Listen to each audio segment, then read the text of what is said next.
ಆತ್ಮೀಯ ಬಂಧುಗಳೇ, ಎಲ್ಲ ಆಹ್ವಾನಿತ ಗಣ್ಯರೇ, ಇತರ ಎಲ್ಲ ಸ್ನೇಹಿತರೆ, ಶ್ರೀ ಕೃಷ್ಣಮೂರ್ತಿ ಅವರೇ,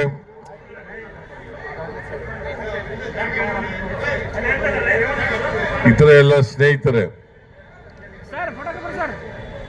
ನಾನು ಹಿಂದಿನೇ ಹೇಳಿದ್ದೆ, ಇಲ್ಲಿ ಬಹಳ ತರಾತುರಿನಲ್ಲಿ ಮತ್ತೆ ಜಾಗ ಕಡಿಮೆ ಇರ್ತಕ್ಕಂಥ ಜಾಗದಲ್ಲಿ ಸಂಗೊಳ್ಳಿ ರಾಯಣ್ಣವರ ಜಯಂತ್ಯೋತ್ಸವ ಇರಬಹುದು, ಪುಣ್ಯತಿಥಿ ಇರಬಹುದು, ಎರಡನ್ನೂ ಕೂಡ ಕಾರ್ಪೊರೇಷನ್ ಅವರು ದೊಡ್ಡ ಮಟ್ಟದಲ್ಲಿ ಇದನ್ನ ಆಚರಣೆ ಮಾಡಬೇಕು. ಯಾಕಂತಂದ್ರೆ ಸಂಗೊಳ್ಳಿ ರಾಯಣ್ಣವರು ಹುಟ್ಟಿದ ದಿನ ಸ್ವಾತಂತ್ರ್ಯ ದಿನೋತ್ಸವದ ದಿನದಲ್ಲೇ ಹುಟ್ಟಿದ್ದು ಅವರು.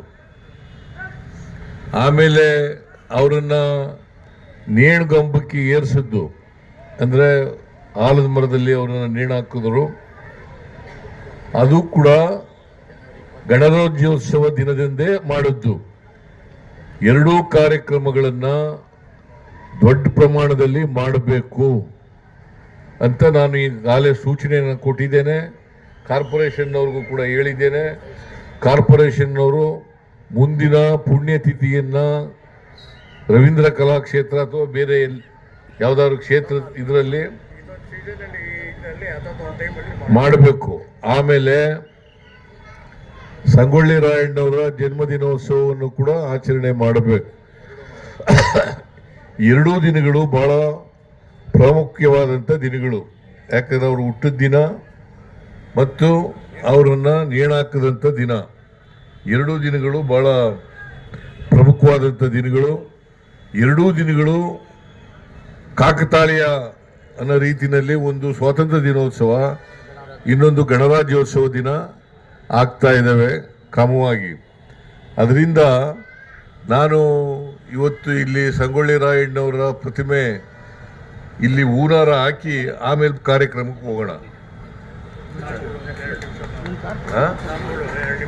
ಇಲ್ಲ ಇಲ್ಲ ಇಲ್ಲ, ನಾನಿರಲ್ಲ, ನೀವೇನಾರ ಮಾಡ್ಕೊಳ್ಳಿ. ಆಮೇಲೆ